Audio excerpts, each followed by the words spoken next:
Hello students, welcome to university academy YouTube channel. आज हम लोग इम्पोर्टेंट क्वेश्चंस स्टडी करने वाले हैं ऑपरेशनल एम्पलीफायर्स एंड आईओटी के। फर्स्ट क्वेश्चन है define op amp by using block diagram. इसमें हमें बताना है कि ओपैम्प क्या होता है और इसका ब्लॉक डायग्राम हम यूज़ करके समझाएंगे। What do you mean by op-amp? Actually, op-amp is designed to perform various mathematical operations like addition, subtraction, etc. अगर हम इसके ब्लॉक डायग्राम को डिस्कस करें तो इसका जो ब्लॉक डायग्राम है उसमें 4 ब्लॉक्स हैं: input stage, intermediate stage, level shifting stage, output stage. Input stage जो है उसमें 2 इनपुट हैं, एक इन्वर्टिंग एक नॉन इन्वर्टिंग। उसके बाद इंटरमीडिएट स्टेज है। अगर हम इनपुट स्टेज की बात करें तो इनपुट स्टेज जो है it consist of 2 differential amplifiers followed by level shifters and an output stage. Input stage is dual input differential amplifier. Input stage में डुअल इनपुट्स हैं, एक इन्वर्टिंग है और एक नॉन इन्वर्टिंग है। एक्चुअली में इनपुट स्टेज जो है वो यहाँ पे डुअल इनपुट डिफरेंशियल एम्पलीफायर का वर्क कर रहा है। और हम लोग जानते हैं जो डिफरेंशियल एम्पलीफायर होता है वो एम्पलीफाई करता है difference between the signals applied to both input. और जो इनपुट स्टेज है it basically also provide high resistance to operational amplifier. इसके बाद आता है आपका intermediate stage, this one. Intermediate stage जो है is also known as dual input. This is driven by output of first stage, this one, and use to provide some additional gain. Then उसके बाद आता है level shifting. Level shifting stage, level shifter is an emitter follower. ये emitter follower की तरह है यहाँ पे, और एमिटर फॉलोअर हम जानते हैं follows the same output only change DC level. Function of level shifter जो है वो है is to shift DC level at the output of intermediate stage. Then उसके बाद आता है output stage. Output stage is push pull amplifier. Actually में it increase the voltage gain. Voltage gain should be high. तो आपको ये याद रखना है कि यहाँ पर input resistance as high as possible और यहाँ पे आउटपुट रेजिस्टेंस जितना लो होगा उतना अच्छा है। तो ये क्वेश्चंस रिपीटेड है और एग्जाम में बार बार आता है। कुछ और क्वेश्चंस देख लेते हैं। नेक्स्ट क्वेश्चन है हमारा properties of op amp, ideal as well as practical. Then है कैरेक्टरिस्टिक्स ऑफ ओपैम्प। ये आइडियल और प्रैक्टिकल ऑपरेशनल एम्पलीफायर की कुछ कैरेक्टरिस्टिक्स हैं, ये हम ऑलरेडी डिस्कस कर चुके हैं लास्ट क्लास में। इसमें बस आपको थोड़ा सा आइडिया दे रहे हैं कि इस तरह से क्वेश्चन आएगा तो आपको इस तरह से लिखना है। यहाँ पे कैरेक्टरिस्टिक्स दी हुई है like CMRR, slew rate, input resistance, output resistance, voltage gain, bandwidth, input. इसके बाद आएगा आपका offset voltage, offset current. Then ideally जो होना चाहिए, याद रखना बहुत आसान है, CMRR infinite, slew rate infinite, input resistance infinite, ये आइडियली इनफाइनाइट होना चाहिए। Then voltage gain infinite, bandwidth infinite. बस आउटपुट रेजिस्टेंस जो है वो 0 होना चाहिए आइडियल केस में। अगर हम प्रैक्टिकल की बात करें तो CMRR जो है वो 10⁶ और 120 dB, स्लीव रेट 80 वोल्ट पर माइक्रोसेकंड, इनपुट रेजिस्टेंस 10⁶ ओम, आउटपुट रेजिस्टेंस 100 ओम, वोल्टेज गेन 10⁶ और बैंडविड्थ जो है वो 10⁶ हर्ट्ज होना चाहिए प्रैक्टिकल केस में। देन इसके बाद है offset voltage and offset current. Offset voltage ideally 0 होना चाहिए और ऑफसेट करंट जो है वो भी आइडियली 0, और प्रैक्टिकली दोनों हमारे नेग्लिजिबल होने चाहिए। देखिए याद रखना कितना आसान है, इसीलिए मैंने यहाँ पर आपको ये स्पेशली समझाया है ताकि आप इसे इजीली याद कर सकें। ज़्यादातर आइडियली इनफाइनाइट है थिंग्स एंड देन प्रैक्टिकली जो है उनकी वैल्यूज़ आपको याद रखनी है। तो ये क्वेश्चन मोस्ट इम्पॉर्टेंट है और एग्जाम में बार बार रिपीट पूछा जाता है, तो आपको इसे अच्छे से तैयार रखना है। देन इसके बाद कुछ और हमारे इंपॉर्टेंट क्वेश्चंस हैं वो भी हम फर्दर डिस्कस करेंगे। 2 क्वेश्चन अभी तक हमने डिस्कस करे, एक ब्लॉक डायग्राम और एक characteristics of op amp ideal case में और प्रैक्टिकल केस में। Now we will move on the next question that is very important, equivalent circuit of op amp. ये भी बहुत इंपॉर्टेंट क्वेश्चन है, इसको मैं रफ कर देती हूँ यहाँ पर। Next question is equivalent circuit of op-amp. इसमें इस तरह से आपको डायग्राम बनाना है, एक ऑपरेशनल एम्पलीफायर बनाना है, 2 इनपुट बनाने हैं, उनके बीच इनपुट है आपका V1 V2, voltage at 1 terminal V1, voltage at two terminal V2 और दोनों के बीच का डिफरेंस है VID यानी कि input difference of two voltages. Then input resistance है RI। देन A है हमारा वोल्टेज गेन और VID we know that input difference of two voltages. RO is output resistance and then output VO यानी कि output voltage जो कि है आपका AVID। इसमें सिर्फ equivalent circuit of op amp बताना है जो कि ये हो गया। वैल्यूज़ लिखने की ज़रूरत नहीं है, आई नो आप लोग जानते होंगे। हाँ फिर भी हम लिख सकते हैं where V1 is voltage at one terminal या फिर वोल्टेज एट इन्वर्टिंग टर्मिनल हम कह सकते हैं। इन्वर्टिंग टर्मिनल हम जानते हैं जो नेगेटिव साइड होती है और V2 है हमारा voltage at output non inverting terminal.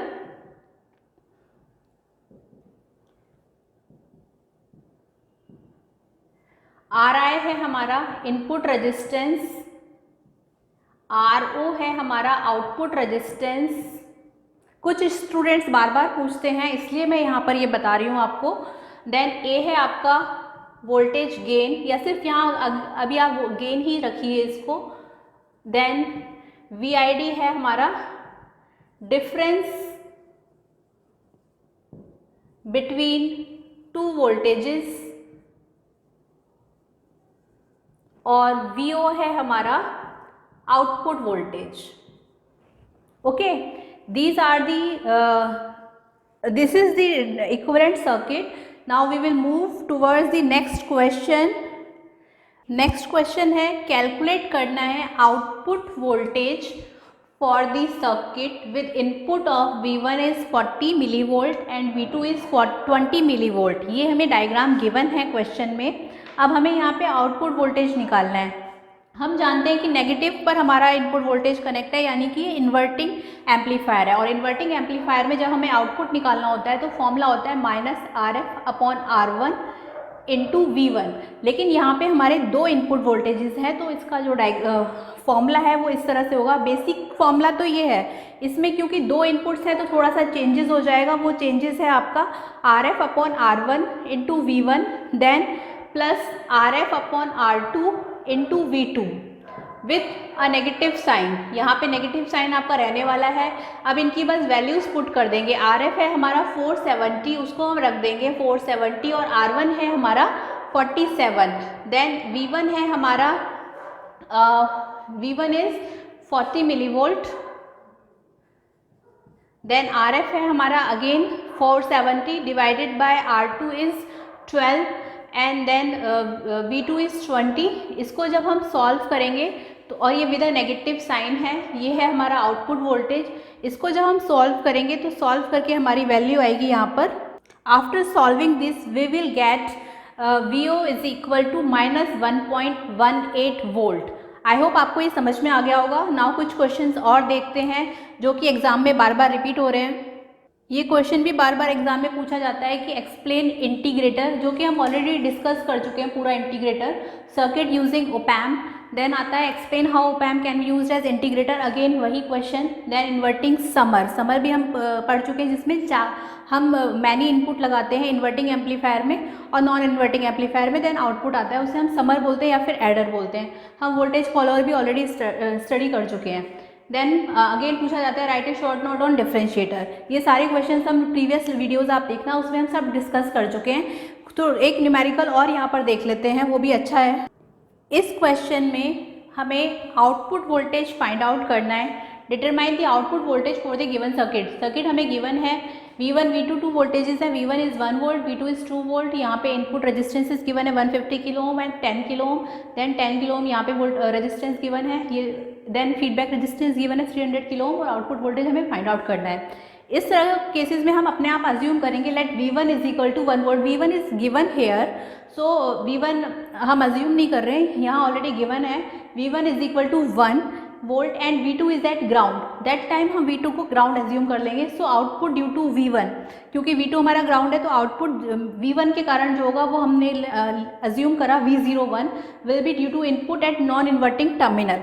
उसकी वैल्यू हम यहाँ लिख देते हैं, वो आएगी आपकी V01 है आपका 1 plus RF that is 300 divided by R1 that is 150 और वोल्टेजेस है हमारा इस कारण 10 डिवाइडेड बाय 10 प्लस 10, इसको जब पूरा सॉल्व आउट करोगे तो ये वैल्यू आ जाएगी आपकी 1.5 वोल्ट। ये आ गया V1 जब 1 वोल्ट लिया है और V2 जब हमने ग्राउंड लिया है, तो V01 हमारा आ गया, इसको मैं यहाँ लिख देती हूँ, V01 आ गया हमारा 1.5 volt. Now we will find out V02। यहाँ पर इसी में V1 की जगह अब यहाँ पे हमने V2 लिया है 2 वोल्ट, तो इसे हम रख सकते हैं V2 is equal to 2 volt and V1 is ground. Now V1 हमने ग्राउंड करा है, so output due to V2, और यहाँ पे V2 के कारण जो आउटपुट है वो V02 है, will be due to input at no inverting terminal, तो हम कह सकते हैं इन्वर्टिंग टर्मिनल पे। तो यहाँ पर ये आ जाएगा -RF/R1, क्योंकि हम बात कर रहे हैं इन्वर्टिंग की, तो ये आ गया -RF/R1। और यहाँ पे उस टाइम जो वोल्टेज है वो है हमारा 2 वोल्ट, तो हम यहाँ पे इसकी जगह हम रख देंगे 2 वोल्ट। तो बाकी सब सेम है आपका, यहाँ पे आ गया 2, और ये जो आंसर आ जाएगा ये आ जाएगा इसको सॉल्व आउट करके -4 वोल्ट। तो हमारा V02 जो है वो आ गया -4 वोल्ट। ओके, देन हम कह सकते हैं कि अब हमें आउटपुट वोल्टेज निकालना था, तो आउटपुट वोल्टेज जो बेसिकली आया वो आया आपका V01 minus V02, already minus है ही यहाँ पे, सीधा मैं वैल्यू रख देती हूँ। V01 की वैल्यू है आपकी 1.5 -4, तो ये आ गया आउटपुट वोल्टेज -2.5 वोल्ट। देखिए कितना इजी क्वेश्चन था। एक बार हमने V2 को ग्राउंड करा था, एक बार हमने V1 को ग्राउंड करा था। V2 को ग्राउंड करने पर वोल्टेज ये आया, V1 को ग्राउंड करने पर वोल्टेज ये आया, और output voltage 1.5 -4 that is -2.5 volt है। नेक्स्ट क्वेश्चन हम और डिस्कस कर लेते हैं जो इस पे इम्पॉर्टेंट है। नेक्स्ट क्वेश्चन जो ज़्यादातर रिपीट किया गया है कि बेसिक प्रॉपर्टीज़ बतानी है ओपैम्प में, खास करके 2 नंबर में क्वेश्चन आ जाता है कि CMRR और स्लीव रेट की डेफिनेशन बताओ, वो हम प्रीवियस लेक्चर में पढ़ चुके हैं, वो आप वहाँ से देख लेना।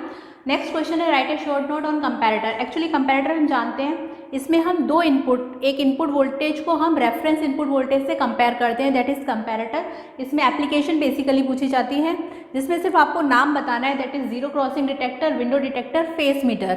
देन नेक्स्ट, बस कंपैरेटर के लिए आपको ये याद रखना है कि कंपैरेटर जो होता है वो एक ऐसा सर्किट है जो कंपेयर करता है signal voltage applied at one input and known reference voltage, इन दोनों को कंपेयर करता है कौन? कंपैरेटर। ठीक है, और कंपैरेटर ही आपका ओपन लूप गेन में यूज, ओपन लूप सर्किट में यूज़ होता है। बाकी सारे हम क्लोज लूप में यूज़ करते हैं, लेकिन कंपैरेटर ही एक ऐसी एप्लीकेशन है जो आप ओपन लूप में यूज़ करते हैं। नेक्स्ट क्वेश्चन हम माइक्रो प्रोसेसर और माइक्रो कंट्रोलर का देख लेते हैं। ये भी काफ़ी ज़्यादा बार रिपीट किया गया है, इसको रफ कर देते हैं।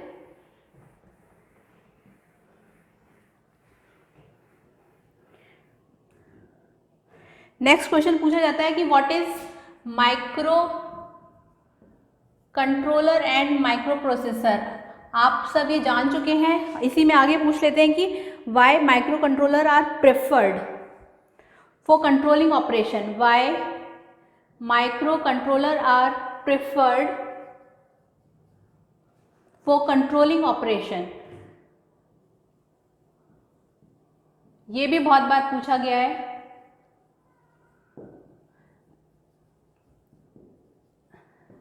तो माइक्रो कंट्रोलर और माइक्रो प्रोसेसर में डिफरेंस आप लोग जानते ही हैं।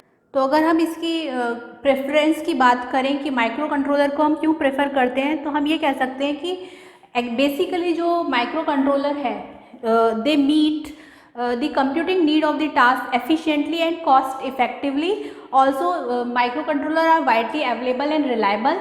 Next thing is that power consumption is also very low in microcontroller, that's why we preferred. और most important is that software development tools जैसे कि like compiler, ये सब सॉफ्टवेयर डेवलपमेंट टूल्स हैं आपके, assembler, then debuggers, these tools are available for operations, that's why microcontroller are preferred for controlling operations. Now we will move towards the next question. Next है explain in detail about the Bluetooth and its applications. Already discussed. Then overview देना है wifi का in IoT, wifi network in IoT। Next question is explain cloud, what are the components of cloud. हम ये सब discuss कर चुके हैं अपने प्रीवियस लेक्चर्स में। तो क्लाउड तो we also know basically it is an extension of the internet. Cloud हमें पता है वो एक्सटेंशन है इंटरनेट का। अगर कंपोनेंट्स की बात करें तो इसमें क्लाउड सर्विस कंज्यूमर है, देन क्लाउड सर्विस प्रोवाइडर है, इंटरनेट मीडियम है, एंड देन डेटा सेंटर है। These are the components of cloud. Already हम ये सब डिस्कस कर चुके हैं प्रीवियस लेक्चर्स में। आई होप आपको मेरा ये operational amplifiers and IoT important questions सब क्लियरली समझ में आ गए होंगे और पता चल गया होगा कि किस तरह से, थोड़ा सा आइडिया मिल गया होगा कि किस तरह से एग्जाम में क्वेश्चंस पूछे जा सकते हैं। नेक्स्ट क्लास में हमारी 2 यूनिट और रह गई हैं, उनके इंपॉर्टेंट क्वेश्चंस हम डिस्कस करेंगे। अगर आपको हमारा ये वीडियो लेक्चर पसंद आया तो आप इसे ज़्यादा से ज़्यादा लाइक, शेयर और सब्सक्राइब करें, और नोट्स आप डिस्क्रिप्शन बॉक्स में से डाउनलोड कर सकते हैं। Thank you.